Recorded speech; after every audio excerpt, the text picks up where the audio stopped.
गंभीर अपघातात 5 ठार 1 जखमी. राजूर टेंभुर्णी महामार्ग NH 753H वरील गडेगावान फाट्याजवळ आज सकाळी एक भरधाव कारने वॉकिंग करणाऱ्या इसमास धडक देऊन वाहन विहिरीत कोसळल्याने 2 महिला व 3 पुरुष जागीच ठार झाले, तर माजी सरपंच भगवान बनकर वय 50 हे गंभीर जखमी झाले. हुंडाई i20 MH20 EE 8382 ही कार 70 ते 80 फूट खोल विहिरीत पडली होती.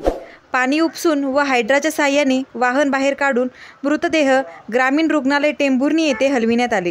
घटनास्थळी जिल्हा पोलीस अधीक्षक श्रीमती रुपाली दरेकर, अपर पोलीस अधीक्षक नेपानी, उपविभागीय पोलीस अधिकारी कटेकर, महामार्ग सुरक्षा पथकाचे प्रभारी उपअधीक्षक किशोर चौधरी तसेच स्थानिक पोलीस अधिकारी व आपत्ती व्यवस्थापन दलाच्या मदतीने बचाव कार्य पार पडले. महामार्गावरील वाहतूक सुरळीत करण्यात आली. भारतीय लोकशाही न्यूज सहप्रतिनिधी आकाश जळके.